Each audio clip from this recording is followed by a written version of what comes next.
wake up, wake up. It's Monday, July 8th. Damon Bruce, Larry Kruger. Awesome to have you here. Larry, it's our last week without actual football happening on a football field. 8 days until rookies report to training camp. And thank goodness, because these lean times, boy, they're all around us right now. How you doing, pal? Doing great. Hope everybody had a terrific weekend. Man, it was warm weekend out here in the creek. But yeah, it should remind us that we're getting ready for training camp, where there will be no two-a-days, but we will be in Santa Clara reporting on very hot practices. So got to get ready for the heat, and then it wouldn't be a full weekend if we didn't have Brandon Aiyuk on social media. Yeah, Mike is all over threatening to leave the 49ers.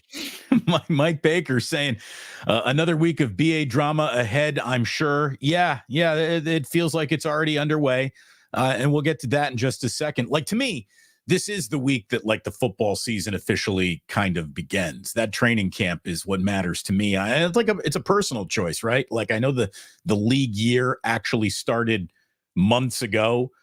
You get the NFL draft, you get free agency. A lot of people mark that as, okay, it's the new year now. To me, that's still all off season, getting ready for this moment. Like, once training camp gets underway, Larry, that's the green flag. I mean, that means we're basically racing again. No question. I mean, as soon as this team gets together for camp, I mean, there'll be no shortage of topics. Suddenly it's position battles and injuries and holdouts and trade rumors and, pecking order. The one thing about football, too, is that, you think of it as a daily sport because we're immersed in it pretty much daily, but it's actually kind of a sport where they stay with what they go with. Most teams do, at least. And then as far as personnel and lineups, and then they make, a gigantic evaluation, and a lot of times that evaluation comes at the end of the year. And you saw it last year. The Niners went into their offseason. They made an evaluation on Trey Lance and Brock Purdy. They decided Brock Purdy was their guy. And the rest of the offseason was just about, saying and doing the right things to facilitate the exit for Trey Lance. Well, the same thing, can be said this year as far as, we don't know exactly what the storylines are going to be, and who knows? Maybe the Niners evaluated that Cam Latu is their second best tight end, or maybe they evaluated that Cam Latu is not going to be on the roster at all. But we'll see when this team reconvenes and we see the team on the field and the ones and the twos and the threes and the depth chart plays itself out in real time. We'll see what their evaluations were. They don't have to give them to us. They can just kind of speak through their depth chart, and many teams do. So those first practices are always pretty interesting because usually there's two or three guys starting that we're like, whoa, I didn't realize that guy's the starter. And that's kind of the way it goes right now. And that could be the spot. That could be the story. 5, 6, 7 different spots on this roster this summer. Yeah, there could be a handful of spots, but it feels like they're going to be, more on the edge of the back of the roster battles than anyone really being threatened for their starting position outside of, like, center right guard. That feels like it could be up for grabs there. But I think who's the starting free safety? And there you go. There's your other spot on this defense that feels like it's up for grabs right now. But the 49ers are very settled. I mean, they really are. They're a team that has the guys where they want them, and it's pretty much plug and play. I don't think there's going to be an awful lot of change or dramatic battles to really even get excited about. I know that we'll sell them as we're watching them, but I don't think there's. I think there'll be a handful. A lot of drama on the roster. Right guard, free safety, nickel, defensive tackle, starting defensive end, inside linebacker next to Fred Warner. Wide receiver if there's no Aiyuk, of course. Number 2 tight end, wide open. I think there's going to be, for a team that went to the Super Bowl, I think there's going to be some pretty good camp competition. Well, give it to us. We can't have enough to talk about. We're kind of inventing things to talk about. Larry threatened me before we came on air with a list of 5 possible trades for Brock Purdy. That's where we are in this summer. 5 possible trades for Brock Purdy. So we'll get into that just for giggles. I think a little bit later on, or maybe there's something out there that it's just an offer you can't refuse, Larry. We'll get to it in a minute. But the Brandon Aiyuk, the New York Post, which is always good at having the most dramatic headline possible. The New York Post says Brandon Aiyuk drama hits tipping point. No, this is just the latest train car passing on the locomotive of this conversation, which never stops running. Brandon Aiyuk promoted Washington Commanders practice film on his TikTok. Right. So, like, what is that supposed to do? Why? Supposed to make the 49ers like what's the purpose? Now he's serious. It feels like someone has a slow documentary if they've gone into the editing bay and figured out what they actually got on film here. So they're like, Brandon, we need a little something for this 8-minute run of the documentary. Make it post some commander practice footage or something to keep this conversation going. He really likes his attention, Larry. He's milking this cow for all the attention it will get him. And, one of my favorite things about Brandon Aiyuk was just really a lunch pail guy, hard worker, not a diva, but he's giving into some diva tendencies here this offseason, isn't he? Well, I mean, it's just he has no moves. It's sad. He has no moves to play. The Niners have the leverage. They can keep him for not just this year. They can keep him for 3 years. Keep him this year, next year, the year after. So he doesn't have the ability to go anywhere. So all he does is have the ability to talk. But and some of it is like, oh, that's Aiyuk wants a deal, this and that. He's reminding everybody. At some point, though, I got to think that he's going to hit the tilting point. He went on TikTok and posted a picture from Washington Commanders practice, which has to be against the rules. I mean, I can't imagine that is that. I mean, obviously he's not trying to get a competitive advantage on the Commanders, but the league doesn't necessarily know that. I mean, it'll be interesting to see. Do the 49ers take a penalty here? I mean, the 49ers, he's a member of the 49ers. Right. But how it's like who gets penalized here? How does he get access to another team's training camp footage? Well, that's what I'm saying. He's also in one swoop move. He's outing. He got it from Jaden Daniel. He got it from the Commanders quarterback. It's easy to think that, but we don't know that. It's easy. No, we don't know that. But I mean, it's not a court of law or anything. But I'm just saying it's pretty obvious he got it from Jaden Daniels. And then the question then is, is he getting Daniels in trouble? Probably is. I don't think you're supposed to. I don't think Jaden Daniels is supposed to be handing, Brandon Aiyuk, somebody on another team. I mean, in the Pivot podcast, I forget who it was. If it was Fred Taylor, who seemed like the smart guy there, who's like, don't be at your next place before you're at your next place. Don't be at your next gig before you're at your next gig. And that's kind of where it looks like Brandon Aiyuk is right now. It's like he's emotionally and mentally at his next gig. But, oh, yeah, by the way, contractually and officially, you're still with us over here, us schleps over here at the Niners.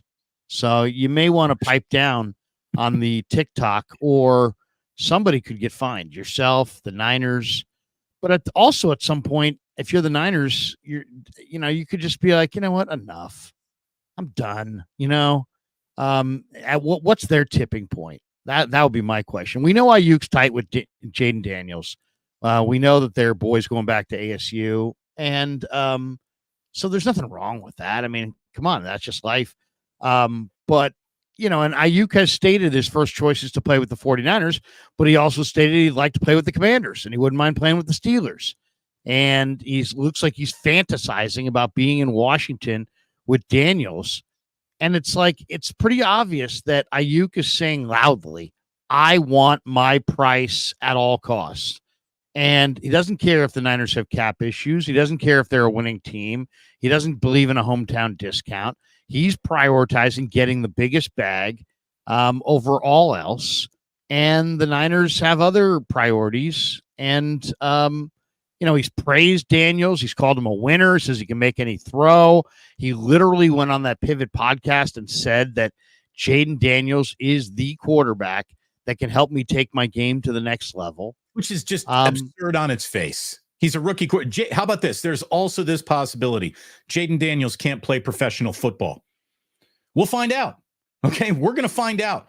But there have been guys with greater resumes and more upside drafted into the NFL than Jaden Daniels has, and they haven't done anything. He's a very interesting prospect. There's no doubt about it. I'm not predicting doom and gloom, but there's nothing that proves that you can play in this league until you play in this league. And the one thing Jaden Daniels hasn't done a lick of is play in this league. So for Brandon Aiyuk to say that, the guy who's never done anything in this league is the guy who can take me to the next level, that right there lets you know he's not serious about what he's saying. He can't even believe that. Well, no, he could. I mean, he's not talking about a player that he's never played with. He's talked about a player that he has played with. So he feels like he knows that player. Together at ASU. And then he transferred. But I mean, he feels like he knows that player. I mean, the guy was awesome this last year, but he, albeit at LSU.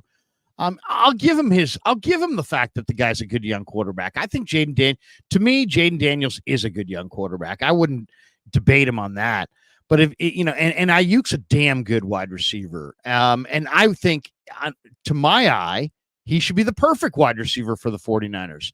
He doesn't seem like he's a diva, doesn't demand the ball, doesn't hold court at his locker every week, saying, what about me? What about me? What about me?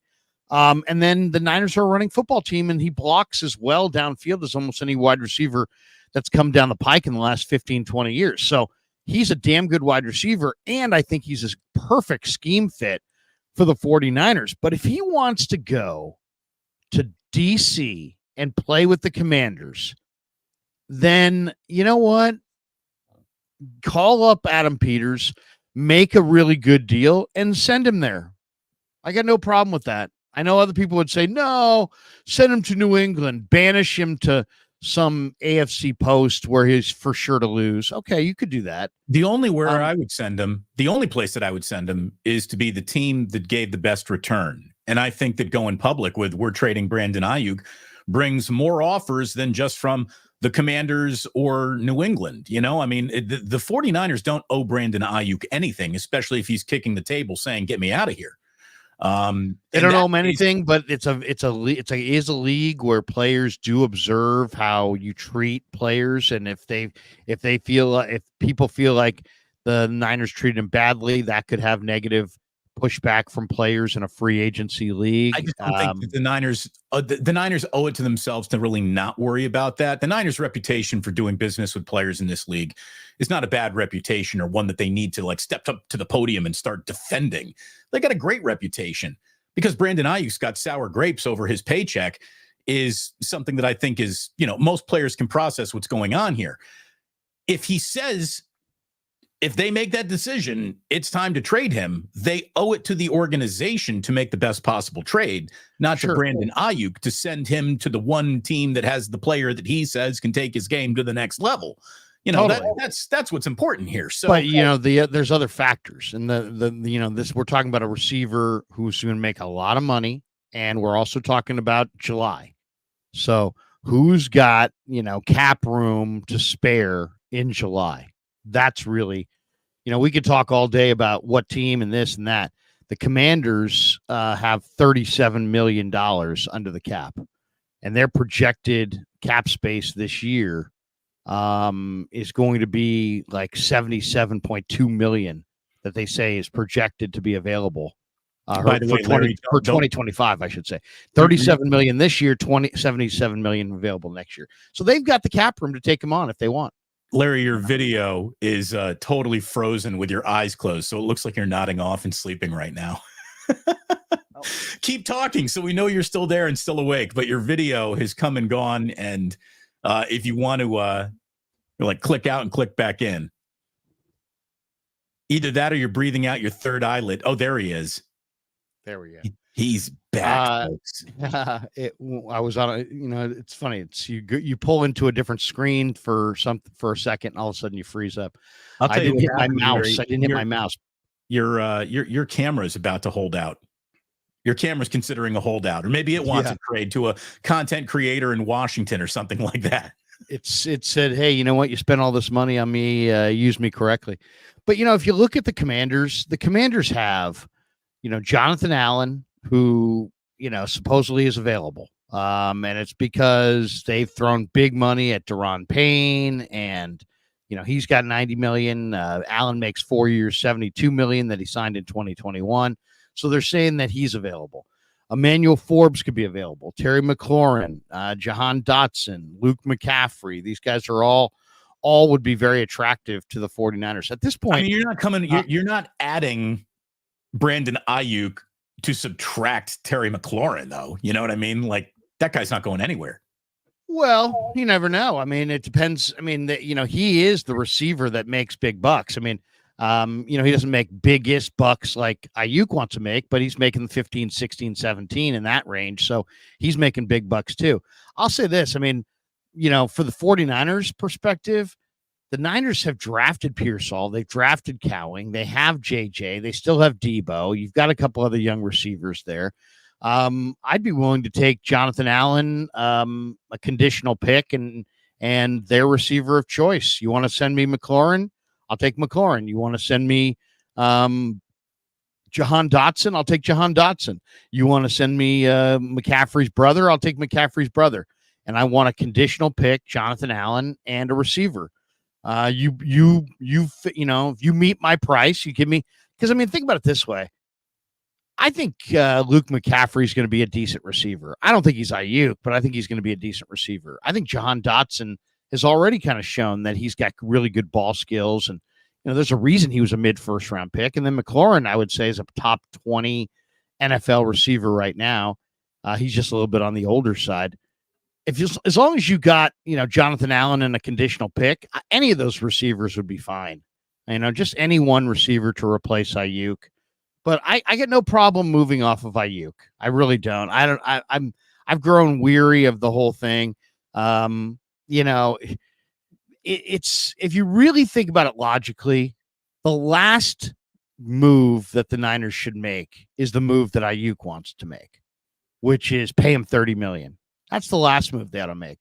They got a deep wide receiver core in a league that has incredibly deep crops of wide receiver coming out every year in free agency and the draft. You don't need to spend that kind of money on a wide receiver. Plus, if you play Aiyuk on the 5th-year option and he plays at $14 million, is he going to be pissed? Sure. But what if Debo outperforms him? Then at the end of the year, you keep Debo and you move off of Aiyuk. And Debo looks like he's working pretty hard. And Debo's had a very, very good career. So, if off-season I'm running on a treadmill videos equal NFL success, the 49ers are going undefeated because, good God. Well, it's not just a treadmill. I mean, he's obviously leaned out. He's running routes. He's putting in the work. Yeah, no, his body looks good. A slight on this guy. He looks fantastic right now. And Debo, who, famously said, I'm never coming into camp out of shape again. Since he said that, he's been a man of his word. That's for sure. So what if he plays great? I mean, here's the thing. As soon as you sign Aiyuk to this monster deal that he covets, the Debo Samuel era is over. So what if you really like Debo? What if you think Debo might have a career year? What if you're of the belief that Debo's working out harder than Aiyuk and might have the better year this year? And what if he does? Or what if Cowing becomes a star? Or what if Pearsall becomes a star? All of your flexibility at wide receiver is gone as soon as you sign Aiyuk to that big money long-term deal. So I don't know. The more I think about it, the more I think 5th-year option looks pretty good to me. And I'm sure the Niners are looking at that thing saying the same damn thing. So if the 5th-year option looks pretty good, yeah, you could create some cap room you could create, $10 million of cap room in this season if you moved Aiyuk. So what? Who cares? You've already got the 6th most cap room in the sport right now. You've got plenty of cap room. I mean, it's always nice to create more. You can roll over more for Purdy's contract next year. But you see what I'm saying? It's like they need either Aiyuk to come out, and they need Aiyuk to play really well. Well, where's he gonna play better? Is if he's motivated playing on the 5th-year option, still hasn't gotten the big bag, and he's competing against Debo to see who stays and who goes, or you pay him more money than he's ever had before, and you take away his motivation. Maybe coming off of a off season where he didn't even work as hard as he's worked in the past because he's doing podcasts and worried about his contract. So I don't know. I think he can push, but at some point, if he annoys the 49ers, they could just stonewall and just be like, you know what? Lose our number, show up for camp, or don't, but you'll be fined and you'll be paying those fines. I mean, I'll say this, it's pretty obvious that they're not going to alleviate his fines. I mean, if they are, I think they would have said it by now. And I don't think they are. Maybe that's the last, bit of sugar they sprinkle on top of trying to get something done with him at the very last minute. Look, he's got 8 days until rookies report to training camp. A week after that, vets report. And not a single snap has been lost to this contract negotiation until that moment. I mean, I want this done by the time veterans report. I don't want him holding out a training camp. I don't want this lingering over the football team. And I don't think the 49ers do either. Again, I said this last week. I'm going to start this week saying it again. I think I'd put 2 contracts in front of him. One says, it might not be the $30 million that you want, but we're guaranteeing you generational wealth and over $100 million over a handful of years. This is guaranteed security that anyone in your family tree would have said yes to at any point in time in their entire lives. We hope that you say yes to it too. The other option is a Post-it note that says $14.5 million. And then on the back of it, it says, and then we'll franchise tag you. So what do you really want here? If we want you to be a 49er going forward, like, we can torture you with that. You have no recourse. You are a 49er until we say you're not a 49er, or you go ahead and you make that trade. You say we're going to give you what you want. You're going to make the trade. So I guess there's 3 piles. Pile 1, you get what you want. Pile 2, lots of money, generational wealth, security, and a fabulous football team. Pile number 3 is you're still on a fabulous football team, but for $14.5 million in the year after that, you're franchise tagged and you have no real guarantee of anything. Don't hurt yourself. If I'm Brandon Aiyuk, I'm taking the big pile of money with a really good football team when the rubber hits the road. I really think he's that kind of guy who will do it. Like, I think this is a lot of peacocking, threatening that you might be interested in someone else, but you really want to stay in this marriage. He'd be crazy not to. He'd be crazy not to. Like any marriage, you can only disrespect the spouse for so long before they bail, Yeah. So that's really it. I mean, it's just like, how much do the Niners feel disrespected? How much does Purdy feel disrespected? DeAndre Barry says Debo had 12 touchdowns last year. Aiyuk hasn't done that once. Debo had 17 in his contract year. Stop disrespecting Debo. Yeah, I kind of agree. We got this one from third string All Pro. Just based on, past results indicating what the future might look like. There's a very good chance Brandon, Aiyuk plays every game this season, and there's a very good chance that Debo misses 6 of them for whatever nick, ding, injury that seems to follow him, every other week. I love Debo too. If Debo were a never got hurt level player, there'd be nothing to discuss here, right? But he's not that guy. I mean, you only have so many spots for receivers anyway. I mean, to me, it seems like as soon as they drafted Pearsall and Cowing, it was almost official that they were going to trade some wide receiver. Mm-hmm. Otherwise, you're going to cut all these guys. You're cutting everybody. You're going to cut Conley and Danny Gray and all the Ronnie Bell. You're cutting all these guys. All these guys are getting cut because you're typically going with 5 receivers. So you got Aiyuk and Debo and JJ and Pearsall and Cowing. So that's your receiver group. That means every other receiver that you have on your roster is cut. And that's some pretty good receivers there. I mean, that's Ronnie Bell, Chris Conley, Danny Gray, Trent Taylor, Tay Martin, Tariq Owens, all cut. And maybe that's the route they'll go. Trent Taylor's a little bit older. Danny Gray hasn't done it yet, but Conley was a valuable piece for them last year. Right. And so is Ronnie Bell. We like those guys. No one here dislikes those guys. But the list of guys that you just read could also be said this: just a guy, just a guy, just a guy, just a guy, just a guy. I mean, that's a nice group of players there, but none of them have done anything that takes them to the level of hard to replace, much less irreplaceable. So no, but it's an awful lot of players that you had good use for, that you're invested a lot of time, a lot of training, a lot of coaching. I mean, Conley was very valuable for them on special teams last year. He was. I mean, we'll see what the way this thing goes, but I don't know. I'm at a point now where, you know what?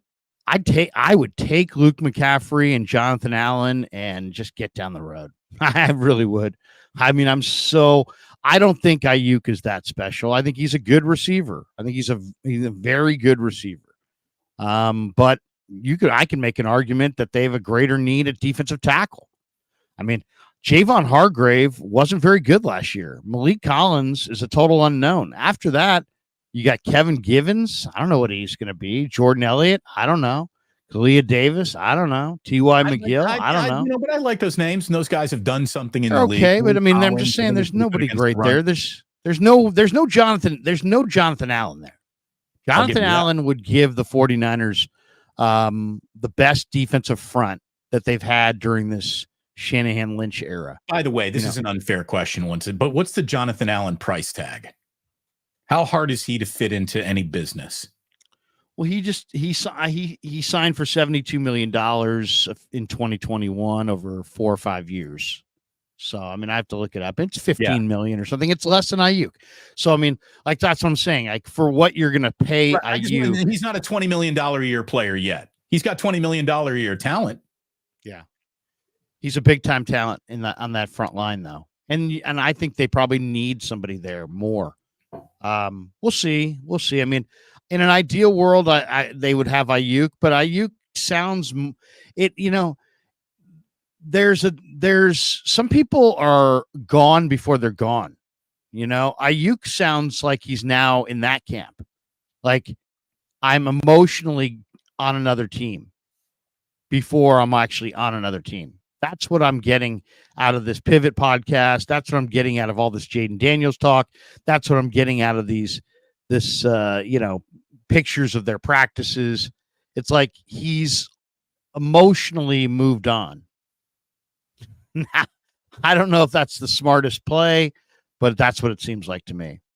Well, it feels like that is the illusion he's trying to present. So the question is it an illusion or is it real? You know, because the only thing he has in negotiation going for him is his own TikTok account and whatever public outrage of support he can gin up with it. Like, that's it. He does not have leverage here. And the Niners know that. And I think he knows that. That's why he's being such a pain in the ass about this. And I just look, but by the time we get to, what is it, July 26th? Is that it? Or July, whenever 23rd. It is. July 23rd. Thank you very much. When July 23rd happens, I want this to be done. I don't want to be talking about this on July 24th, Larry. I don't think you do either. I don't think the Niners do. And obviously, Brandon Aiyuk would like a new topic too. Well, the leverage comes from, I mean, he doesn't have any pure leverage. The leverage comes in the holdout, which the leverage comes from him. There is no leverage. Well, I think the leverage comes from the standpoint of, if you give, the Niners options are make him play on the 5th-year option or extend him. But making him play on the 5th-year option could turn him into an island unto himself in the locker room. So they're risking a little bit of Brandon Aiyuk locker room discontent. I don't know how mature or immature Brandon would be. I don't know how mature or immature his teammates would be. I don't I know. just think it's such a That's kind of an veteran unknown, but it's such a that's the veteran risk. locker room. I'm not worried about that. I'm not. That's the Obviously, risk, though. You you just don't tell the want you guy don't to want sit there and play on the fifth year right. option. He's like pissed. You don't want to powder. You don't want somebody, motherfucking the team, when the doors are closed to the locker room. Like, I get it. You don't want that. But at the same time, I really, here's the thing. The only thing I care about is winning a Super Bowl if I'm the 49ers. And, all your locker room harmony has gotten you nothing to this point. So I just think it's time to get this done. It's time to get this done. I don't want this to happen a minute into training camp. So I think I hope we're in the end game here, Larry. I mean, shame on everyone if we're still talking about this. It's week 3 of the NFL season and the holdout is, in full effect. Like, shame on. I mean, get ready for it, man. Get ready for it, because the one thing that is abundantly clear is that both sides are dug in. So that's clear. I mean, it's absolutely clear. You would not be, it's July 8th. You would not be posting pictures of Commanders camp unless you had a sincere interest in being a commander. And I'll give you that much. I'll give you that much. And the 49ers, the ceiling's 35. Let's say the floor is 28, something like that. There was plenty of runway to get this thing done if they wanted to compromise. They clearly don't want to compromise. And they've got Brock Purdy's contract staring him in the face next year, and a roster full of deep players. They've already drafted a couple replacement receivers. I'm looking at their high-priced players and looking at Purdy's contract to be and thinking, okay, there's something's going to have to give somewhere, and you can crunch every number possible. The more you look at it, the more it looks like the two guys they might move off of to create that room are the receivers. Because they might move off of Debo and Aiyuk. May not even be an either or. By the way, that may be where they get their extra cap room is from the receivers. You see this comment from 49er gang 916, third up from the bottom. If you're at the bottom, 49er gang 916. Let me find this again. Oh, it scrolled right past me. Did I lose it already? But yeah, here it is. There it is. I wonder if the show Wide Receiver on Netflix is bothering Brandon Aiyuk because it's featuring Debo and Kittle. It might be. I mean, I would have said before any of this, nah, he's not the kind of guy who cares about this. But this offseason has sort of showed us another side of him. Maybe. I can't help but notice one of the guys featured in Wide Receiver is a tight end. That might piss him off a little. So maybe that's why he's doing his own doc. He's like, man, I can't get on Wide Receiver. I'm going to make another doc called Brandon Aiyuk. They can't leave me off of that one. I got to think they offered it to Aiyuk and he must have turned it down. I don't know.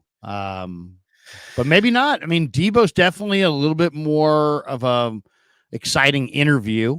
So maybe it was based on that. Maybe it was based on who's going to give us the best sound bites and that kind of thing. I mean, Brandon's a really good, talented receiver. He's not the greatest sound bite. Maybe that's it. Yeah. Well, look, thanks for the comments. Keep them rolling in. Hit like and subscribe. Great to have you here. We're getting closer and closer to football. That's a beautiful thing.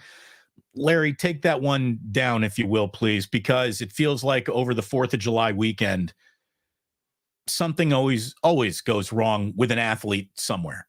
It's usually like an NFL player because everyone's getting their last yayas out before they hunker down for training camp. But it can come from the NBA. 4th of July weekend is people behaving badly, making bad choices, alcohol's involved, and there's usually a bad story out there. Somebody getting arrested, somebody getting into a fight. Well, we get the worst possible story over the weekend, the saddest story from over the weekend, Larry. Again, there's never a right time to go, but definitely the wrong time to go is when you're a young man at the peak of your potential and about to enter a business, and it's all right there in front of you. The future could not be more in front of a guy like Kyrie Jackson, who was killed over the weekend in a crash in Baltimore. He died with two of his high school teammates in a car crash. He was a 4th-round pick by the Minnesota Vikings. He was a really good college football player.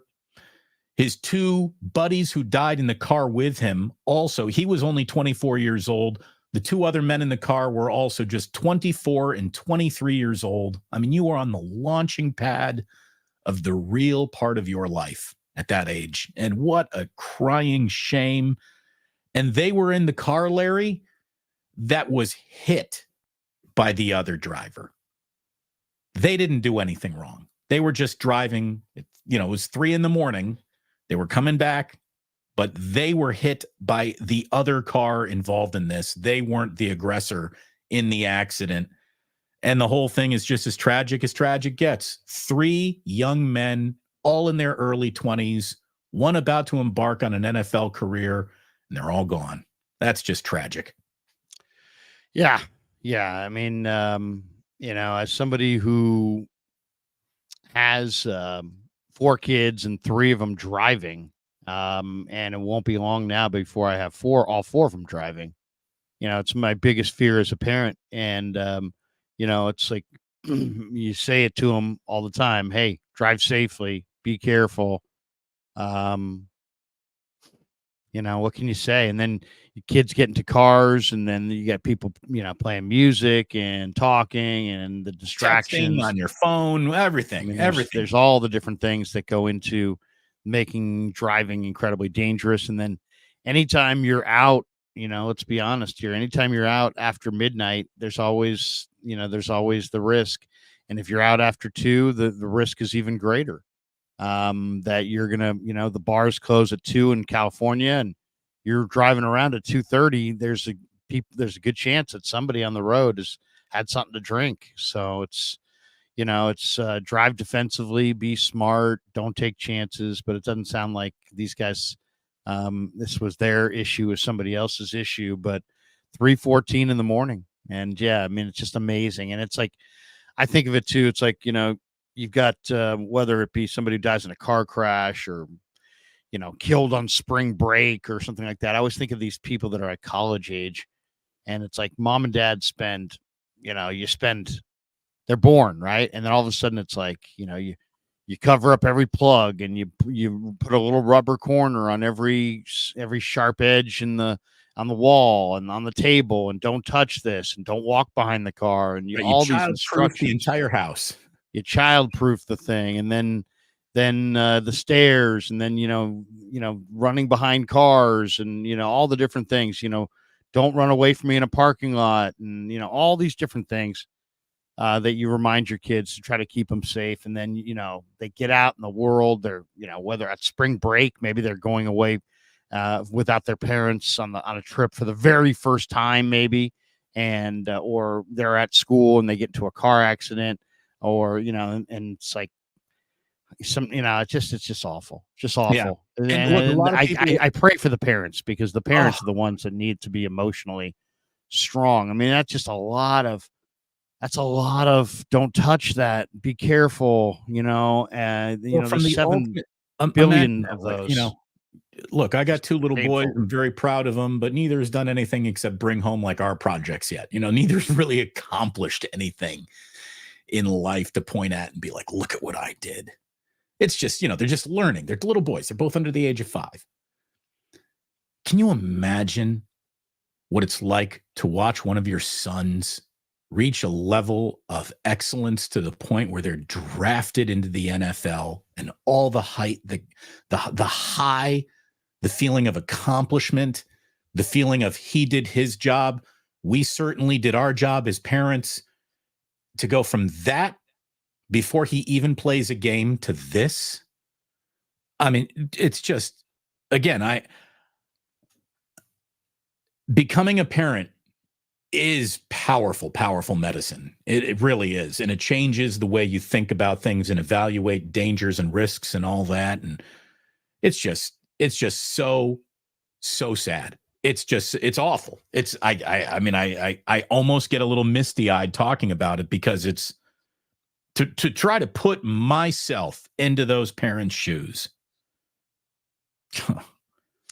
I mean, just, it's just it's the unthinkable. It's like, but it's like my thoughts and prayers go out to that family. I mean, it's just a family of all it's three of just, those kids. The other two guys were not drafted into the NFL, but they were young men at the dawn of their lives as well. And it's just all a be careful. crying Be shame. careful out there. Be careful, especially after 2:00 in the morning. Drive defensively. You hear about it every year, at least in Northern California. People get on the freeway going the wrong way because they're just so wasted, and they take a turn and they're getting off in the on ramp, but they're getting on instead of getting off. And it's just our ROB says nothing good happens after midnight. Great one says they should learn from Henry Ruggs, but it wasn't them. That's the thing. According to all the stories that I've read, they were not the offenders in this accident. They were the car that got hit. They weren't the car that hit anybody. So supposedly the drunk driver who it was, the woman lived. That's always incredibly unfair. Yeah, absolutely. It's sad. I mean, it's so sad. I mean, I tell my kids, hey, look, it's like, I know because we've been there, right? We've lived it. You go to school, you get a little older, you keep graduating from grade to grade to grade to grade to grade. Then you get to high school. Hey, I'm in high school. Then all of a sudden you get a car and you're driving. Now, hey, I'm on the road. Then you're maybe at college and you're living on your own and you got your own money. And man, life is amazing, man. Like drive anywhere I want, do anything I want. I'm untouchable. I'm going to live forever. Nothing can beat me. Nothing can slow me down. And then you get a DUI. Right. And then you get a traffic accident. You kill somebody. And then you make some terrible mistake and it's a life-altering mistake. It's like, just remember that, you can make life-altering mistakes. And sometimes you get a second. There's certain things you get a second chance at. Some things you don't. Yeah. And I always just tell my kids, just like, hey, if you are out and you've had something to drink, don't get behind the wheel. If you are out and somebody you're with has had something to drink, don't get behind the wheel. Don't exacerbate an already bad situation by making it incredibly worse. Call me. I stay up late all the time watching sports. I've done streams with you past midnight. I've been up at 1:00 in the morning talking to people on this, on YouTube. It's like I'm up. And even if I'm not up, I'll get up and I'll go drive and I'll go pick you up and your stupid drunk friends up. I'll drop them off at home. We don't even have to talk about it again. Just don't make a bad situation worse. Yeah. One of the greatest gifts my dad ever gave me in high school, when my buddies and I were in the, no one's at drinking age, but you're at drinking choices, and my dad told me, I will come get you, no questions asked, 24 hours a day, 7 days a week. And I'll never get angry at you. Just never get in a car with a drunk driver, ever. Yeah. I will make come a and deal. get you. And there, I made that deal with Kev. I mean, yeah, you guys know Kev. Kev's part of the show. Yeah. I made that deal with Kev. I said, Kev, I love you. I'm not going to try to be like the person who just be like, don't ever drink. Don't ever drive. It's like, right. But the safest sex is no sex at all. Practice abstinence. Okay. Yeah, what happens in the real world? These like, it's like Rick Barry. I'm an NBA coach. I wouldn't let any of my players leave the practice until they made 100 free throws in a row. Sure. Right. Rick. Yeah, it sounds good, Rick, but I don't know if that's going to work. And so it's like, you gotta have rules. And I just told him, I said, hey, look, if I call you, call me back. That's one of my rules. The other rule is, don't make, terrible decisions. Call me. And Kev has called me. He's called me. He's broken down he was broken down in like Santa Cruz one night with his buddies. They're like, took some old car. It overheated. Now they got a blown hose. It's just a blown radiator hose, but you can't drive with it. He's in Santa Cruz. It's 1:30 in the morning. He's like, Dad, I know you're going to hate me, but we're in Santa Cruz. Our car's done and everybody's been drinking and this. I'm like, give me your address and I'll go and I'd rather spend an hour on the road. I mean, any parent would rather spend 90 minutes or 2 hours on the road, even if they got to get up early the next morning, than faced with the alternative of my kid got into a car and killed himself, killed somebody, got hurt, somebody else got hurt, damaged property. I mean, come on. It's a lot easier for me to get you out of a bad situation right now than it is for me to get you out of a drunk tank, out of a jail, out of a hospital, out of legal trouble. Yeah, make good choices, folks. And if you emphasize this to your kids and your kids are smart, they will adjust. Most of the problems that kids have are like, oh my God, my dad is going to kill me. I'm going to be late. My curfew's 1 a.m. I have to get home. It's like, yeah, but you're wasted. And everybody else at the party's wasted. Call an Uber. I'm not on Uber. You know what I mean? It's like, and then it's like, you know what? Then call somebody who can give you a ride. Almost every team that I ever worked for, we had these cards, Damon, and we would just contract out with, just a town car service. And we would just give everybody, that was one of almost every team I ever worked for. We gave the players and the staff and the coaches and everything just a card here. We have an account. With blankety blank, luxury, whatever, and they will come pick you up wherever, whenever, no questions asked, and drive you home, and it'll be no cost. And still, guys, get behind the wheel. So it's not about money. Right. It's not about convenience. It's about it's a feeling of I'm untouchable. And you're not a feeling of invincibility. When you're in your early 20s, you are supposed to feel invincible. That's not going to happen to me. Might happen to the next guy, but not to me. Right. And that goes into the psychology of the whole thing. But yeah, every single NFL team, Larry, has every single one of their players walking around with forget about calling Uber or Lyft. You call this number and an off-duty cop who works for us will come and get you. It's usually an off-duty cop. We will send they don't get picked up in a police cruiser. The cop comes and picks them up in their own car. So, I know guys who coach high school football, Damon, who, it's miles from the NFL, but they'll give their high school kids, hey, I know I'm not your dad. I know I'm not your teacher, but I am your defensive line coach on this football team, and I do care about you guys. And if any of you guys need a ride home, and you don't have a ride home, this is my number. This is my card. Call me. Just something like that. And just kids just need to pump the brakes. Just pump the brakes a little bit, slow down a little bit, a lot of these guys don't have the support that we had. Yeah, a lot of guys don't have dads patting them on their head saying, I'll come get you in your darkest hour. And so to have coaches who go out of their way and do that, these people are the greatest people in the world, unpaid, unrecognized coaches who just bust their butts to make kids' lives better. Like these are wonderful people. They should all be absolutely saluted and lauded for everything that they do for, they're not just serving a football team. They're serving a community. When you're saying, I'll come and pick you guys up if you got no way of the chance to get home. So, well, we've all been on the freeway, by the way, and that guy rolls by at like 1:30.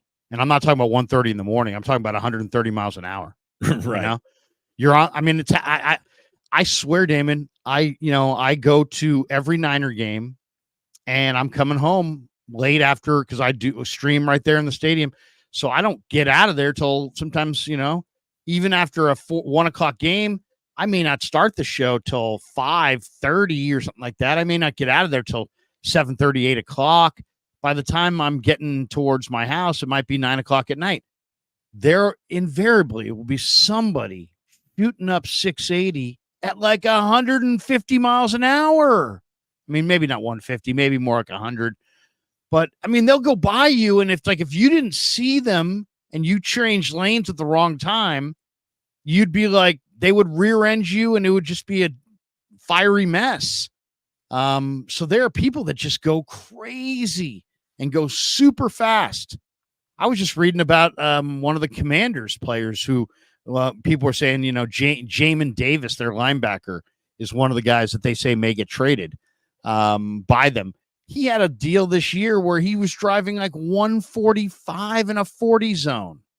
145 in a 40 zone. Yeah. So, I mean, a lot of young people get behind the wheel and they feel invincible. We all did it. We all drove too fast once or twice. And it's tragic. It's tragic. And now 3 young men are gone. 3 young families are ruined.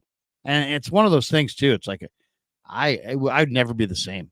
I'd absolutely never be the same. I could try. I mean, I would try. I would keep doing streams. I would keep, but if I lost a child in some kind of fiery crash like that, way too young, it would haunt my thoughts for the rest of time. Yeah. How do you have a normal day after that?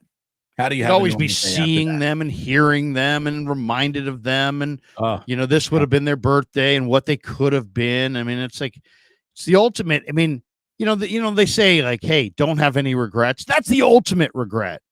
The ultimate regret is having a child, leave this earth early. And maybe you just never had the opportunity to have the conversation with them.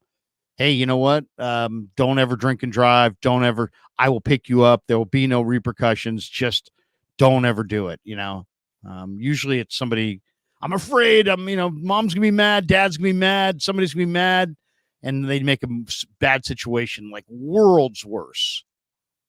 So just don't be that person. I mean, I've done stupid, shocker. Larry Krueger has done stupid shit. I've done so many stupid things in my life that I could have been worse if I just didn't, make one kind of like sobering kind of decision. It could have been worse. Yeah. So I've gotten away with things that I probably shouldn't have, coming up. And everyone does. It's how you live in life. If you live to an old age, it's because you probably came this close to meeting your mortality, but for whatever reason, you didn't that night. And that's why you're now an old man, because back in 1986, this thing that could have gone way wrong didn't. And now you're here. You can plan, you can have great parenting, you can live a very conservative, measured life and still be involved in something so random. Enjoy this precious little sliver of life that we all get. It could end at any time. It really, really could. Now, you said, Larry, because we don't want to harp on this any longer. Yeah, it's the one real NFL story that, hit over the weekend. There it is. All love to all the families involved there. From the lane of the absurd, Larry, you said you got so if the 49ers actually traded Brock Purdy, what could they get? Somebody wrote that column. A story by Paul Solano Jr. 18 hours ago. Okay. 5 trades the 49ers should consider if they don't extend Brock Purdy. All right. And it starts off. Trade number 1, please. Starts off with the 49ers could trade Brock Purdy if extension isn't signed after 2025. Okay, here we go. Here are the deals. By the way, needless to say, Tanner Mordecai had a hell of a year, right? Yeah. Okay. Purdy, by the way, just had an amazing year. 69.4% completion percentage, 4,280 yards, 31 passing touchdowns, 11 picks, 9.6 yards per attempt. Finished 4th in completion percentage, 2nd in passing touchdowns, 3rd or 1st in yards per attempt in the NFL. Okay, so that he had a huge year. Okay, now Purdy cannot sign a contract extension until after the 2024 season. That part we knew because lots of people were like, sign him now, but you can't sign him now. But there's still some time before the 49ers have to decide. If Purdy begins to struggle this season, there's always the possibility that the Niners won't extend him following 2024. Jimmy Garoppolo once flourished under Shanahan's scheme, but continued to regress. It's so hilarious because so many people have either Kaepernick or Garoppolo syndrome. I thought Garoppolo was good. I put all my trust in Garoppolo. I bought a jersey that had his number, and then he was bad. And they're scarred from it. And it's like, I believed in Kaepernick, and Kaepernick let me down. And so Purdy is going to regress. It's like, probably not, but I do understand. Hey, you know what? Could happen. Probably not. Everyone around this kid says don't bet on it happening. There is no single data point of didn't like that element of his offseason to really suggest that any of this is going to happen. But okay, for whatever reason, the wheels have fallen off. It is terrible. He had a 12 touchdown, 40 interception season. It's a disaster. Got to get rid of Brock Purdy. What are my options, Paul Solano Jr.? Here we go. Trade number one, trade Brock to the Cowboys with a 4th-round pick in next year's draft for Dak Prescott and the Cowboys 2025 first and 2026 third. So you get a 1st and a 3rd and Dak for Brock and a 4th. Sounds expensive. Let me hear my other options, please. But okay, so that's actually not a bad trade as far as value, but it's not great. I feel like the Dallas Cowboys are giving up an awful lot right there. I don't know. Yeah, it does sound like they are giving up a lot. I still wouldn't want Dak. Okay, here's one. Niners Chargers. Niners send Brock Purdy to the Chargers along with next year's 1st and 3rd round pick and their 2026 2nd round pick. Wait a minute. Does Paul Solano Jr. come at this article through the prism of he would have to fit on that team? What has happened to Justin Herbert that has created the need for the Chargers to trade for Brock Purdy here? Justin Herbert's coming back. Herbert and a 4th and a 6th to the Niners for Purdy, a 1st, a 3rd, and a 2nd. So this is a Purdy for Herbert trade. I hate this article so much. Continue. Continue. Well, okay, so I'll give you the reasoning on this one. Okay, it says if the 49ers wanted to make the splash of the century, a trade for Justin Herbert would be the one. The trade likely wouldn't make sense until after this season. If the 49ers saw Purdy struggle and the Chargers didn't see as much of a need for Herbert in a new run-heavy offense with Greg Roman as the OC, this would likely bring down the trade value of both players, making it much easier for player trades to happen between the Niners and the Chargers. So there's an ayahuasca trip that has to happen for any of this to become a reality. But okay, all right. Purdy, a 1st, a 3rd in next year's draft, a 2nd in the following year's draft for Herbert, a 4th and a 6th. Okay, Herbert is sub 500, but he is pretty talented. All right, trade number 3. By the way, so you're getting Purdy, a 1st and a 3rd for Herbert and a 4th. You're getting Purdy, a 1st and a 3rd in this year's draft and a 2nd in 2026 for Herbert, and then a 4th and a 6th this year. I mean, if you're the Chargers, you want to make that trade. That's a hell of a trade. Unless you believe that Herbert's world's better than Purdy, then you would never make that trade. But, I mean, if you I don't think Purdy's, any of these trades are going to become reality. What's next on the plate of absurdity here? Okay, then he's got the 49ers sending Brock Purdy to the New York Giants. The Giants get Purdy. The Niners get the Giants' 1st round pick, 2nd round pick, and then the next year they would get their 1st round pick and 4th round pick. So a 1 and a 2 in 25, a 1 and a 4 in 26. 4 draft choices straight up for Brock Purdy. I think I'm going to need the Chrysler building as well to throw that in there, but okay. All right. Now there's a Niners-Raiders proposal. Brock Purdy to the Raiders for Aiden O'Connell from Purdue and the Raiders' 1st round pick the next 2 years and their 3rd round pick this year. Aiden O'Connell never have a quarterback. Aiden O'Connell, 2 number 1s and a number 3. As long as I'm covering the 49ers, I have it in the clause of my contract with the team that they can't draft or ever sign a quarterback from Purdue. It's If the Niners part would of the like me to deal. continue covering them as a content creator, there can be no starting Purdue quarterback on the roster. We have this deal. Parag and I made it years ago, and he's always honored it. So I'm going to assume he keeps on honoring it. All right, this is kind of an interesting one. This is Purdy to the Jets. If, the Jets are going all in with Aaron Rodgers in 2024, but they got to think about life beyond Rodgers. So this would be, for when Rodgers retires, but it would be Brock to the Jets. The Niners would get edge rusher Michael Clemens, a 2025 first-round pick, a 2025 second-round pick, and the Jets 2026 first-round pick. So you're getting 2 1s and a 2 and Michael Clemens for Brock Purdy. After careful consideration, Larry, I'm rejecting all of these trades, and I'm going to roll with Brock Purdy, I think. Seriously. Yeah. I honestly,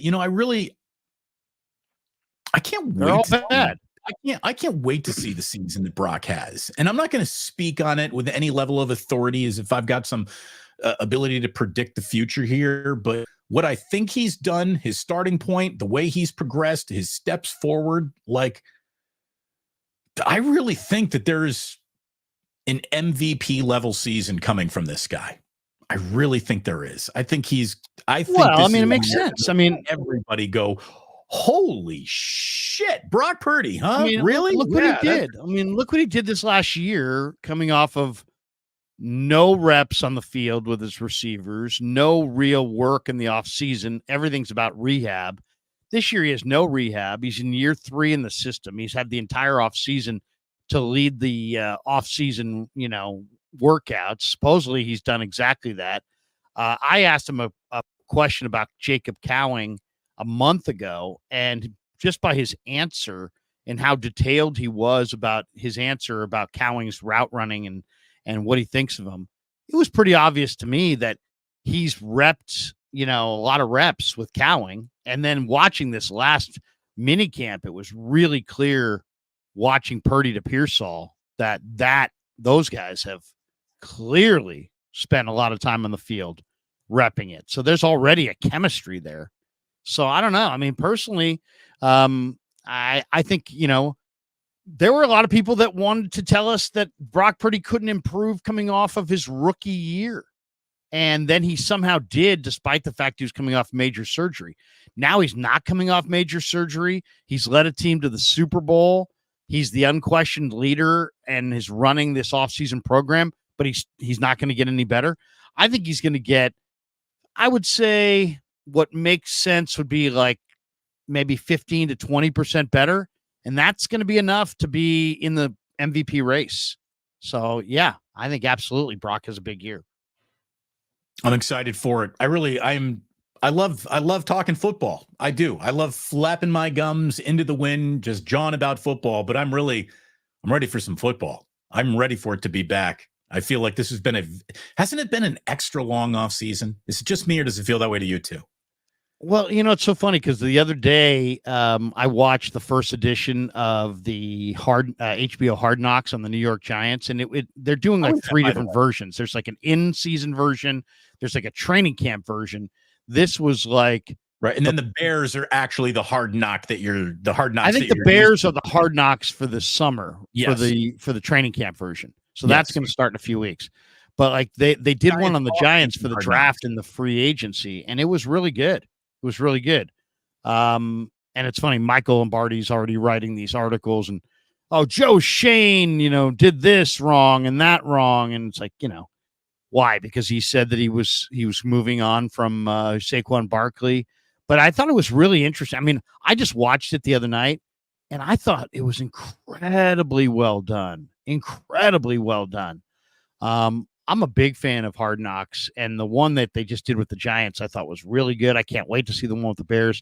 I believe is it Chargers or somebody else in season. I forget who the third, might be Colts. I forget who that third team is, but there's one in season, there's one in the preseason, and there's one in the off season.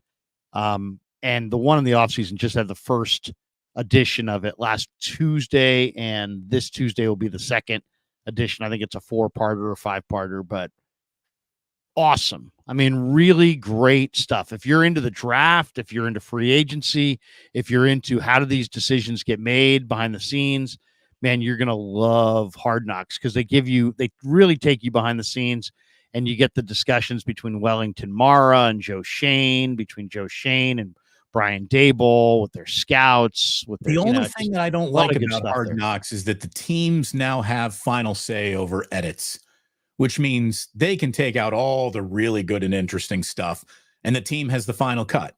I don't like that about it, which, you know, it totally takes the notion of this is a documentary away from it. But at the same time, it is always interesting. And having any access to an NFL war room. I mean, God, I remember, Larry, when we were down there at 4949, you know, Plaza, Centennial Boulevard, whatever the address of the headquarters is there, when we were going in to cover an NFL draft, like they had an armed guard at the beginning of the hallway, which at the end of the hallway was the war room. Like you weren't even allowed to walk in the hallway that the war room was off of. Like that's how secretive and secure these war rooms are. So for the Giants to let a camera crew in there and show it to you after the fact, even, okay, maybe I will watch it because I've been out on Hard Knocks ever since frickin' Antonio Brown was cryo freezing his feet with the Lakers or with the Raiders, and they were trying to pretend that, you know, a rookie calling salmon, do you pronounce the L? Like that, it was awful. Like the Raiders ruined Hard Knocks for me forever. Yeah, well, and the Raiders refused to show anything. I mean, Yeah, that it was that awful. was like, why do it? Yeah. So I kind of stepped away from the series after that point. And I haven't really stepped back to it. Now, obviously, with the Bears being the Hard Knocks team this year, I'll be all over that, having grown up a Bears fan. But now, okay, so you got me curious now. Now I'm Giants Hard Knocks curious, Larry. You got me. I will watch Oh, it. it's good. It's Okay. really good. It's I will really watch good. And you know, Joe Shane looks like about 12 years old. He's like, I haven't skipped any steps. I was the Panthers, blah, blah, blah. And then I was this. It's like, yeah, but something tells me, you know, how did you become a Panthers scout at like 20? You know what I mean? It was like, you know, something like that. It was like, you know, I'd love to know. I bet you if you chased it back, there's some family member, there's some nepotism, there's something that got him to be the Carolina Panthers, you know, scouting director that started him on his path. Now, I'm not saying that he didn't, you know, fight his way up legitimately. I'm sure he did. Hey, look, But, nepotism will get you the job in sports. It won't keep you there. right. But I mean, so, you know, and it's interesting because the New York Giants are, you know, they're a historic franchise. They're very important. They've got a huge audience. The league would love nothing better than for the New York Giants to, you know, get off the canvas and be good again. And yet, you know, I mean, they don't have a quarterback. And they've been doing this dance with Daniel Jones for 5 years. And they're like, well, maybe if we just what? I mean, the guy turns the ball over at a record rate. He fumbles it a ton. He throws tons of picks. You know, last year they had a brief flirtation with Tommy DeVito. Look, now they brought in Drew Lock. I mean, he is a better athlete than anyone could even imagine. Like he's Daniel Alex Smith, Jones, a hell of an athlete, but what he's he's like not Alex a very Smith. good, he's not a very good quarterback. Yeah, you know, and that's the problem. Yeah. He turns it over. Yeah, all the time. I mean, all the time. But yeah, so, but it is interesting. If you're somebody who likes personnel and likes free agency, likes the NFL, likes the draft, you would love this version of Hard Knocks with the Giants because it focuses on Joe Shane, it focuses on the off season, and it is really interesting. And of course, they drafted Malik Neighbors with the first pick, with their 6th pick overall in round 1. Wasn't Malik Neighbors just throwing around crazy cash at a strip club? Something like that. Somewhere. Yeah. Would good not be totally shocked by that. But again, he's a hell of a receiver. I'd love to have him on my team. If they're all ones, it's not as much cash as you'd think. It's just a couple of $100. Yeah. It looks like a lot. It looks like a lot. It looks good. So there you go. Have you got any more NFL news? Is there anything that we didn't get to from the NFL over the weekend since we last talked on Friday, Larry, that needs to be a part of today's show? Because if not, we got a little Major League All-Stars to talk about. We do have one more thing on the Commanders and Aiyuk. Oh, boy. And let me see here. Yeah, they gave Cody Benjamin wrote a story. Brandon Aiyuk trade rumors, 3 proposed deals as the Niners wide receiver teases interest in the Commanders. So I'll just throw them to you quickly. So the first trade is Aiyuk to the Commanders, and the Niners get their first-round pick next year. I don't think that's a starter. I don't think the Niners can do that. They're inside your Super Bowl window. You can't just trade for a pick. Right. You need snaps coming back. You need snaps in 2024 coming back in this trade. Something significant coming back this year has got to be it. I mean, otherwise, what do you do? First-round draft pick is significant, though. Yeah, but that's not this year. Right. It's next year. So, I mean, yeah, I agree. If you can get the first, I mean, the only thing that would make me want to go for a pick is if a bad team like New England was willing to throw a first-round pick in next year's draft unprotected. If you want to throw me your unprotected first, and you're Carolina or New England, and I think you're probably going to be a top 5 pick, yeah, I would do it. I would do it and roll the dice this year, even without Aiyuk. So that's number one. Number 2 is Commanders get Aiyuk. The Niners get a wide receiver named Diami Brown and a 2025 second and fourth. Don't love that either. And proposal number 3 is a 3-way deal. Broncos, Commanders, Niners. Broncos get Jamison Crowder from Washington and Washington's 2025 third. Commanders get Aiyuk, and the Niners get Cortland Sutton and Washington's 2025 second. That's probably the best deal of the 3. Yes, without a doubt. Yeah, I'd do that deal. I would trade Aiyuk for Cortland Sutton in a second-round pick. Just if Aiyuk's just, he's hell-bent on leaving. He's emotionally already a Commander. If that is indeed the case, I would do that. By the way, I just want to see the numbers on here. You get a big player in Cortland Sutton. He's 6'4". Yeah. He had 59 makes catches, money. 59 catches, 772 yards, 13 average yards per catch, 10 touchdowns. 10 touchdowns. I would be interested in that. Yeah, absolutely. I'd be more interested in Patrick Surtain. If the Denver Broncos are involved, Surtain would be the player that I'd like to see coming back in a Niners uniform. I would too. And I would also sweeten that deal and offer them, because the Niners have about 5 different young corners right now, right? Between Womack and Green and Luter and Ambry. And I would see if I could, throw them a young corner and get Surtain as part of that deal, or throw them a young corner in some kind of a draft pick of our own. Trying to get Surtain. Yeah. To me, especially after watching Snead and McDuffie in the Super Bowl, man, if you could, you got Mooney, you got Lenore, man, if you could get another great cover corner guy, man, that could be the difference. Ship it. Could be the difference. I'll do that trade right now. Ship it. Yeah, absolutely. So that's all we have on the Niner front. There's a couple. I've got one Warrior topic and one Giant topic. Start away. Which way? Which direction you want to go in first? Well, let's go with the Warriors. The Warriors. There was an awful lot. They made a big push to try to get Lauri Markkanen. And since at this point, it hasn't happened. Now there's speculation that other teams are interested in, and maybe he'll sign long-term to stay in Utah. So the Warriors may have to pivot to somebody else. And they're thinking maybe Brandon Ingram, Zach LaVine. Those are the names that I've heard thrown out there. This was a story by a guy named Colin Loring, who says he's got a Wiggins trade here. And I'm very eager to move Wiggins. This one's interesting to me.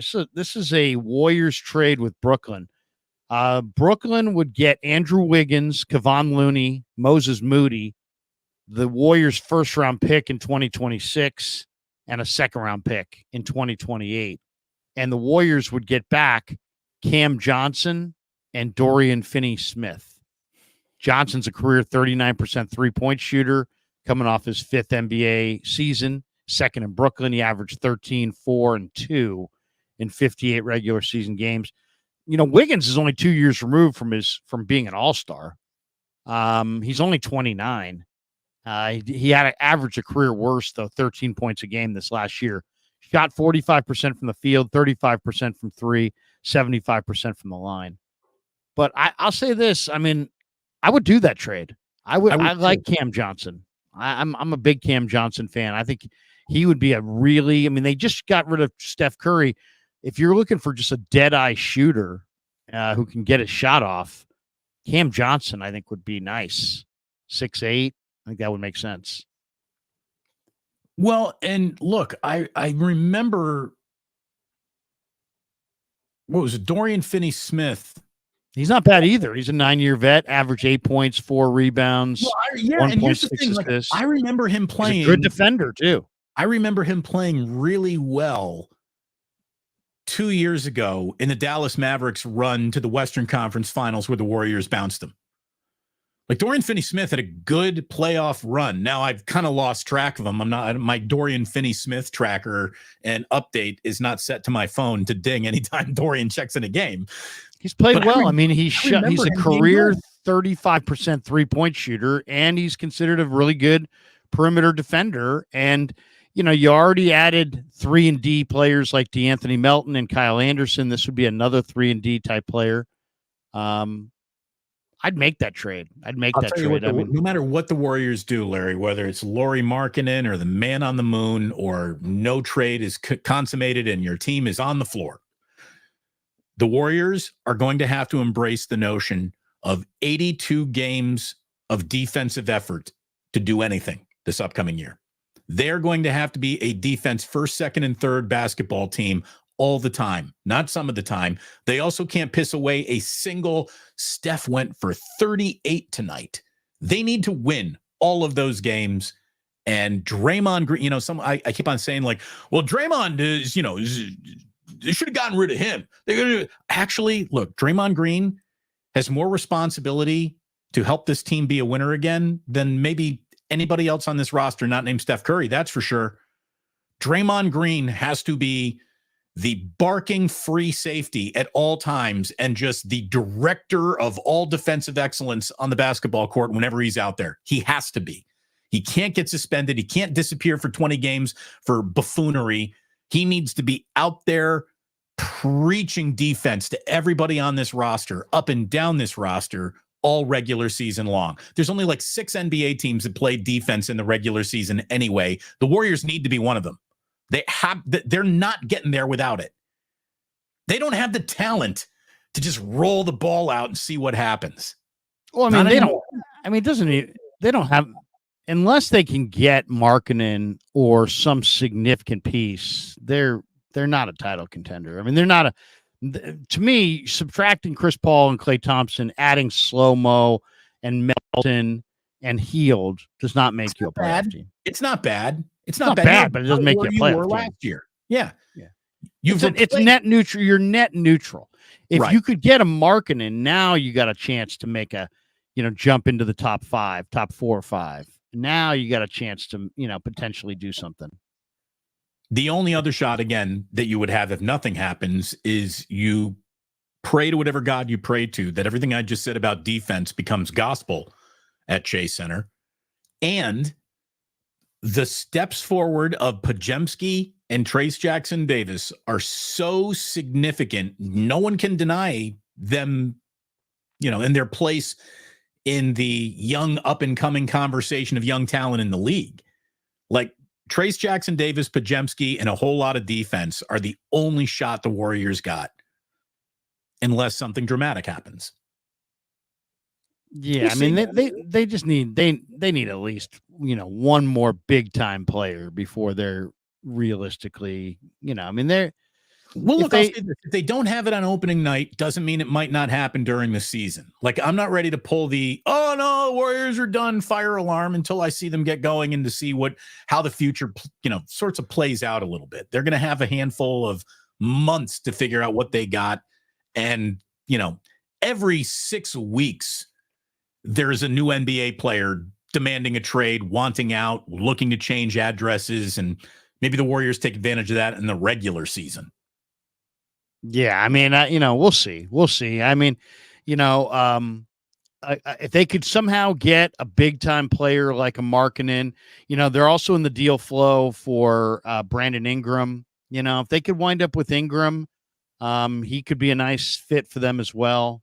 There's a lot of talk that New Orleans is going to try to get Markkanen. So maybe if the Warriors could hang in that deal flow and get into a 3-way deal and get Brandon Ingram. Ingram might not be bad, but they need a significant addition to get from net neutral to title contender. It's not going to be easy. Do you see what Curry revealed? He's in Vegas. They're filming all their pre-Olympic run-up. Curry admitted that he does want to be a career warrior. First of all, I loved that the first minute he was allowed to touch a microphone and talk about it, Steve Kerr thanked Klay Thompson for all the years and all the memories and talked about what an absence it's going to be. Kerr is a class act through and through. Steph Curry has basically said all the same things about his former teammate, Klay Thompson. Love the guy. It's going to be weird not playing with him. We wish him the very, very best. He also said that he wants to be a career warrior. Like he wants to be visiting Bay Area high schools with his, daughter, who will be the first of high school age in his family. And like, he doesn't see himself in another uniform. He also, left the door open for NBA business. Does happen around these desires, but he really does seem like the guy who knows that there's nothing more valuable out there for him in terms of chasing another ring in another uniform that will mean more to his legacy than just being a career Golden State Warrior. And it sounds like he's content in that, and that's good. The other thing that Curry admitted is that he can't spin a basketball on his finger. The Harlem But then he Globetrotter, did it. Then he did it. He did it for like a millisecond. He can't really he can't get it going and then sit here and talk to you. Like he's got to be concentrating, focused on just trying to keep it. Like it's so funny that a guy who has lived his entire life with a basketball in his hand can't do that. Also, Tyrese Halliburton can't do that. And Joel Embiid can't do it either. Can't spin a basketball. And I can't spin a basketball either, but I did once have a Harlem Globetrotter in studio with me. He just said, put up a finger. And I put up a finger and he got a ball spinning and he put it on my finger. And that son of a bitch stayed and spun. I'm like, how did you do that? He's like, man, I'm a Harlem Globetrotter. I do magical shit with a basketball every day. It was great. Well, I mean, it's not something that you would, it's a trick thing. It's not there is nothing in basketball that says, okay, this is the part of the game where you spin the ball on your finger. I mean, it's truly for fun. So Steph's never, I was surprised because he's a magician. You would think just from dribbling it around a lot, just from having it in your hands a lot, you'd be able to do that. But what can you say? He can't do it. Can't spin the basketball. The Klay Thompson thing is so interesting from the standpoint of everybody's like happy for Klay that he's moving on. Everybody like understands why he's moving on, but it's like it's just a kind of a weird thing. It's like nobody at all is saying the truth, which is this guy made a terrible decision. He was offered $48 million, $24 million a year. He turned it down and he wound up taking $16 million a year. And it's like I don't know. It's just a very, very, the whole situation's very weird. It's like there are I'm passionate. We're determined or whatever. We're desperate to get Klay back. And Kerr said the same thing. And yet he didn't come back, so, and then he didn't go play for LA and let his dad watch him. He went to the Mavericks. And is he really going to win with the Mavericks? I mean, I don't know. I don't think the Dallas Mavericks were just in the NBA Finals, so I'll give them that. They're more ready to win than the Lakers certainly are. Maybe.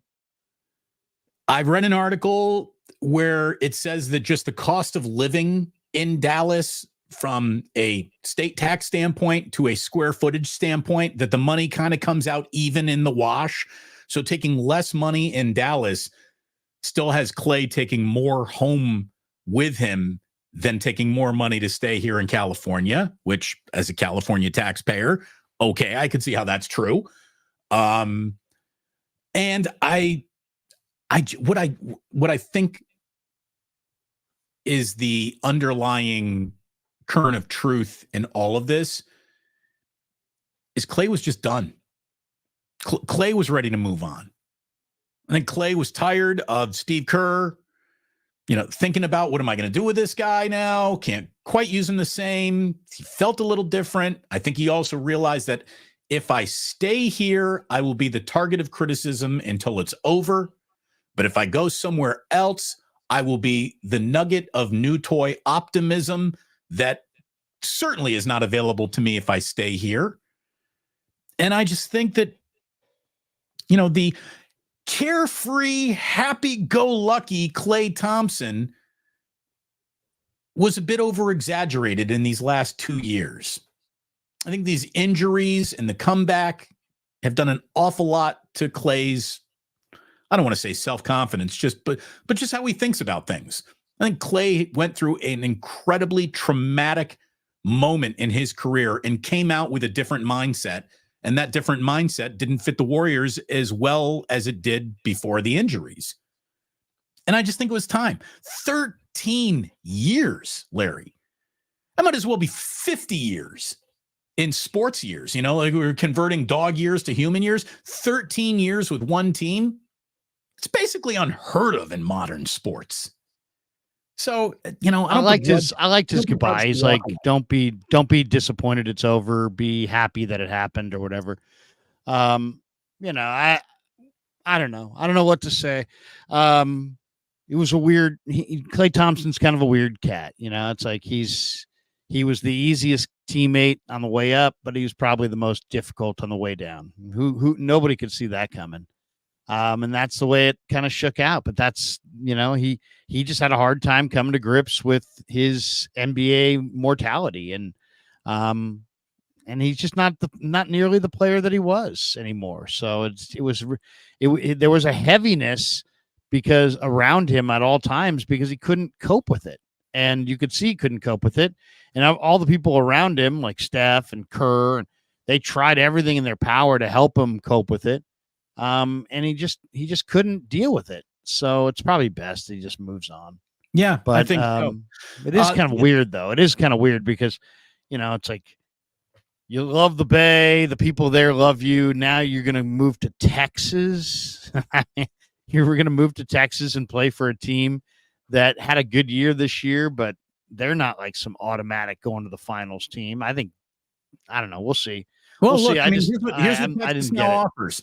Texas is offering you, the Dallas Mavericks are, I guess, 3 future Hall of Famers. Klay left the combination of 3 future Hall of Famers to go to 3 future Hall of Famers. Luka's going to be a Hall of Famer. Kyrie's going to be a Hall of Famer. And Klay Thompson's going to be a Hall of Famer. So we'll see. We'll see what they got. I think it's going to be interesting to see if he really is a difference-making player for them, or if I scored 17 but gave up an easy 12, 14 going the other way that I used to not give up. So it really kind of all gets lost in the what. Will he have a big impact or have little impact on the Mavericks? I can't wait to watch the year coming up and find out. And I also think that Klay's production can be replaced by the guys that they've added. So the Warriors are kind of in a weird way the same, even though they've lost such a valuable piece of their franchise. And we'll see if they get even better beyond that. And we've already had that conversation. Couple of other things. I've always liked DeMar DeRozan. DeMar DeRozan's got that old man game where he's hitting mid-rangers in your eye, and he'll hit like 30 of them in a row. I mean, this guy, when he's feeling it from the floor, he's fantastic. DeRozan to the Kings, I see critics going, well, that doesn't mean title. Well, what in Sacramento ever meant player X now means title? That's not how the Kings operate. They'd like to pretend that they're that team, but they're not a team that is, we can't be happy without a title. Well, that means you've never been happy, not once. I think DeRozan's interesting. I think that's a good makeup. I also really like, Larry, the fact that Harrison Barnes is heading to San Antonio, because Harrison Barnes as an actual on-court difference maker, I don't know how much is left. Harrison Barnes, the diplomat, Harrison Barnes, the let me show everybody on this team how to be a pro. He is state of the art in that category. when it comes to dealing with media, when it comes to dealing with fans, when it comes to dealing with teammates, when it comes to dealing with NBA business. And Chris Paul is now in that room in San Antonio. Chris Paul and Harrison Barnes are going to be perfect mentors for Victor Wembanyama. And if Victor Wembanyama was going to be the best player in the NBA 4 years from now, I'm moving that up a full year. He is 3 years away from being the best player on planet Earth with these two guys in his ear every day, along with Greg Popovich. That's a good move for Victor Wembanyama. I don't know how good of a move it is for Harrison Barnes or Chris Paul, but he's lucky to have those guys as vets. Yeah, I mean, I don't know if you saw the standing ovation that DeRozan got yesterday in the Sacramento Summer League. I did. He walks into the arena and people just went absolutely bananas. Good trade for Sacramento. I mean, it gives them DeRozan, who's probably the best intermediate mid-range guy in the league, and then they've got Fox and they've got Sabonis. So now they got a three-headed monster there. And they didn't really trade that much. I mean, I think it's a good get. I mean, so the trade sends DeMar DeRozan via sign and trade to the Kings. The Spurs get Harrison Barnes and a 2031 first round pick swap with Sacramento. And the Bulls wind up getting Chris Duarte and 2 second round picks for their efforts being involved in the deal. So, I mean, the Bulls are trying to get younger and cut some salary. Sacramento's just trying to see if they can get something going and maybe get to a conference finals. They may be able to do it. We'll see. DeRozan, Fox, and Sabonis is not a bad little trio. So I'm happy for Sacramento. It gives them, now the window's short because, I mean, DeRozan's 34, 35 already, but he's in great shape. He's playing incredible basketball right now. And they get the best player in the trade, and they probably get him for the next couple of years. So, we'll see. I like it from Sacramento's perspective. Sure. I do too. The only little bit of baseball news, Larry. I'm coming up on my show at 11 a.m. this morning. My thumbnail's already out there. It's got a picture of Ramos on it, and it's called the Accidental All-Star, because I'm not even sure this was in the Giants' plans. If Farhan had his druthers, nobody gets hurt to even create the space for Ramos to be up here by now. It's like he had the entire organization working against him almost, and he fought his way through and became an all-star, which is impressive. Logan Webb, who absolutely could have been an all-star last year, but wasn't. He gets his first nod too. The Giants are sending 2 to the game. The A's are sending Mason Miller to the game. He's been unbelievable in the 9th inning. Rooker maybe got screwed a little bit for the A's, but screwing over the A's is kind of what Major League Baseball does. But there you go. You got 3 all-stars from the Bay: Ramos, Webb, and Miller. Exciting times, Larry. Exciting times. Well, I mean, Ramos this is a great story. This guy, I did an interview with him last year before spring training, and I said, how do you feel about where you're at? And he's like, I still need to prove that I can conquer AAA. Then he went out and had a bad year in AAA. And that was the beginning. And then this year came back, didn't make the team again, was the first cut in spring training, but then went down to the minors and got it going. And only got called up. You got the feeling, at least, because the Giants had overwhelming injuries. If without their injuries, he probably never gets called up. And what does he become? He becomes their all-star. And he's a true 5-tool guy. I mean, he's playing center field. He's hitting the ball hard to the opposite field. He's got a tremendous throwing arm. He can play center. He's got power. He's got speed. I mean, this is an enormously talented guy. And all I can say as a Giants fan is I feel somewhat lucky that Farhan didn't peddle this guy, because I guarantee you that there were opportunities to do exactly that, to trade him, to throw him in here or there. Farhan's made so many maneuvers. I got to think there's been more than a handful of teams that have looked at the power and speed potential and Elliot Ramos and said, we'll take Elliot Ramos. And the Giants didn't make that move. So credit Farhan for keeping. He's a Bobby Evans guy. Right. He was drafted on Evans's watch. It was another one of those reasons why he might have been included, but didn't. Okay. So if we're going to give Farhan all the praise in the world for not trading him, sure. I'm glad that he actually decided to play him, or I'm glad the opportunity to play actually happened. The other thing with the Giants that, again, is roster specific. A lot of people probably don't even know this because late Sunday night, they made a trade with the Cincinnati Reds. The Giants get left-handed pitcher Alex Young, who, by the way, was a Giant in 2022, had a pretty good year out of the bullpen, too. He's 6'3", 30 years old, and he has already been sent to AAA because Blake Snell is supposed to be coming up and starting Tonight. Tuesday's game, Wednesday's game. Blake Snell is back in the mix. Okay, great. Or maybe not. We'll find out. But goodbye, Austin Slater and cash considerations. Austin Slater, who's actually had like the best couple of weeks of at-bats we've seen out of him in a while, played himself into getting on the Reds' radar and being enough to get this trade done. What was surprising, Larry?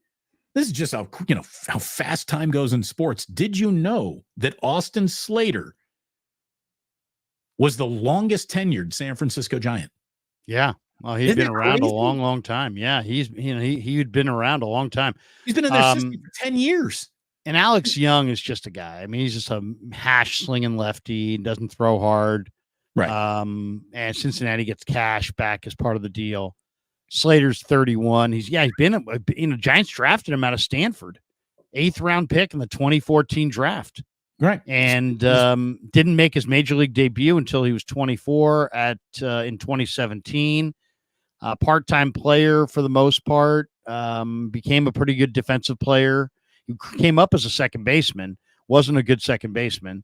They tried to play him at first, at third, didn't really take to it, played him in the corner outfield a little bit. Then, did a decent job in center field at times defensively, but he just was never truly a natural center fielder. Now they got Elliot Ramos and they got Luis Matos. They also have guys like Grant McCray and Hunter Bishop that are on the verge. There's also speculation that the Marlins are getting close to pulling the trigger on a trade that would send Jazz Chisholm elsewhere. And the Giants are one of the teams that has been speculated as a new home for Chisholm, who's having a great year at the plate. He's hitting, he's 26. He's got 10 home runs, 17 steals. So he's played pretty well. So he's got tools. He can play second. He can play the outfield. Very versatile. And then there's a whole slew of other outfielders that are supposedly going to be available, including Cody Bellinger and others between now and the trade deadline. And I think the Giants just looked around and just said, hey, look, we've got Matos, we got Ramos, we've got some guys coming through the system who we believe in. And then there's trade possibilities, and all these guys are better options than Slater. They tried to get, they did everything in their power to get Slater going. Every time they played this guy, despite the fact that he was hitting like 100, they let him off or hit him at the top of the lineup. They did everything they possibly could to try to get his bat rolling. And it just, he would get hurt. The production would dip. Something always went wrong for the guy. A little bit star-crossed. Good luck. He's not that good. At the end of the day, he's not. He's been in the big league since 2017. It's now 2024. So by now we got a pretty good idea what he is. He's never hit 20 home runs. He's never stolen 20 bases. He's never hit 300. He's a converted second baseman who's decent in center, but he's never seen a ballpark as friendly to hitters as Cincinnati's. So maybe that'll change his prospects or offensive production a little bit. Maybe. Certainly, 24 Willie Mays Plaza gobbles up a lot of balls that would be home runs anywhere else. So we'll see. He needed a change of scenery. Yeah, absolutely. Yeah, it's probably good for everyone. And it made me laugh a little bit in the chat. Guy named Rob, capital R, small case O, capital B. Any Giant trade should be accompanied with a bye, Salinas. Bye-bye, Salinas. Bye-bye, Salinas. Yeah, there you go. Radnich forever. You can't go anywhere.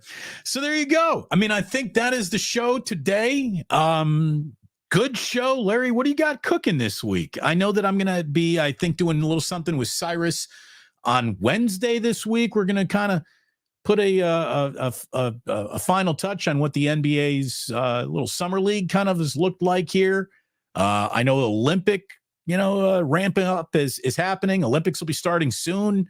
So Cyrus is coming on this week. I'm working on a few other guests and things for the show, but pretty standard operating procedure over here on the Plus. What do you got coming up this week? Well, yeah, a lot of the same stuff. I mean, I'll be talking tomorrow with Cy, I believe. I think Tuesday we're going to do a little something with Cyrus. The great Raj will be in the house Tuesday night. Dr. Raj. Dr. Raj. Raj with the doctorate. Kev remains, gallivanting through Europe. So, where is he right now? Where did he go? Did he just do Paris, or is he doing like Paris? He did Barcelona. I think he might be in Barcelona now. I think he's in Barcelona. And then he's he's there for another few weeks. I think he's been gone for about a week or so, week and a half. Anyway, he'll remain out, so we won't do our Wednesday night show. And then Wednesday I'll be back with you. Friday I'll be back with you. Thursday night Dieter will be in the house. Saturday the coach will be in the house. We'll be doing a lot of videos. I'm doing a new series on some of the new players that will be showing up in 49er camp, a little preview of that. And then, a football guy. I'm a football guy, but also this week, there's the baseball amateur draft. And I'm actually hoping that the Giants get this first baseman from Wake Forest, who looks an awful lot like Freddie Freeman. Guy looks really, really good. So anyway, where are the Giants picking? 13. They picked 13 overall. Okay. So they're, this kid supposedly, may go 4 to the A's, but he also may fall out of the top 10. And if he falls to 13, they're saying the Wake Forest first baseman could be a 49er or could be a Giant. And that would be interesting. That would be an interesting get for the Giants. His name's Nick Kurtz.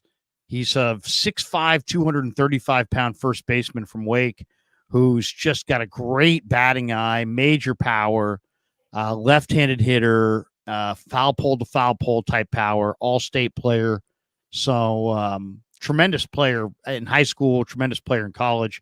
Anyway, Nick Kurtz is his name. They're saying he may go 13 to the only other player I've heard linked to the Giants is Ken Caminiti's nephew. Cousin. Yeah, no, it's his cousin, I believe. Yeah, Cam Caminiti, who's changed his class designation. So he's supposed to be a junior. So he's even a year younger. He's a left-handed pitcher who throws 98. He's also a two-way player, so he hits as well, but they think he's more of a pitcher than a hitter. But he may be the best high school pitcher. So do the Giants go high school pitcher? Do they go college position player? Oh, go ahead. Look at it this way. If you can go get Shohei Caminiti, you do it. Yeah, I mean, this kid's really, really great. There's no question. But this guy Kurtz is like, he looks kind of like Jim Tomei. He's kind of like a cross between Freddie Freeman and Jim Tomei with an incredible batting eye and major, major power. So a guy like Kurtz might be up in a year. This guy could be he's a Wake Forest first baseman who could probably step right out of the draft and maybe into like high A or double A. So, I mean, you could be looking at a guy like Kurtz in San Francisco as soon as next year.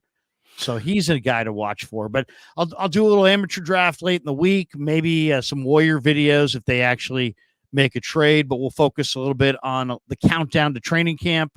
And some live streams, and I got some other things planned as well this week.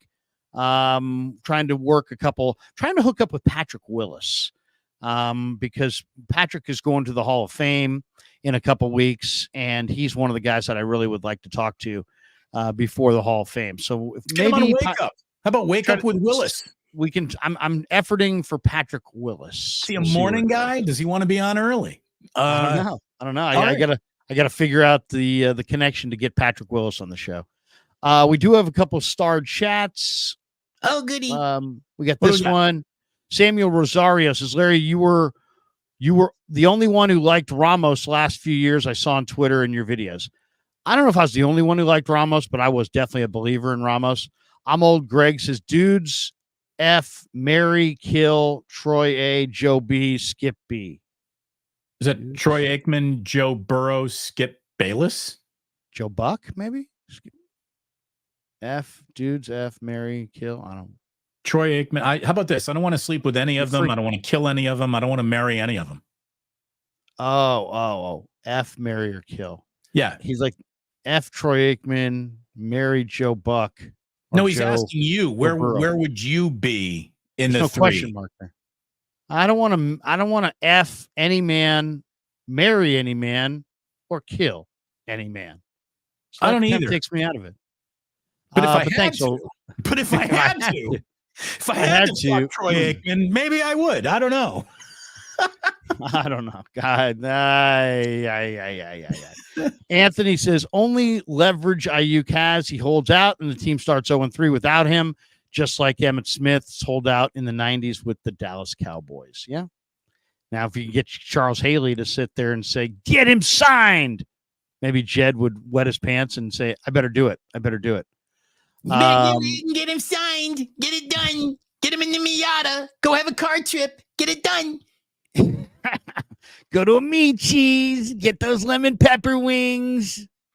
All right, that's going to do it for us. Have a great Monday. Damon's at 11. Are you with Cy today at 11? No, I think we're doing that on Wednesday. In the meantime, bye, Salinas. So, okay, so you're not teasing anybody at 11. You're just talking more. It's Damon Bruce, a one-man army. One-man army. All right, that does it for us. Thanks to Damon. Thanks to all of you guys. Have a great rest of your Monday. Try to beat the heat. Peace.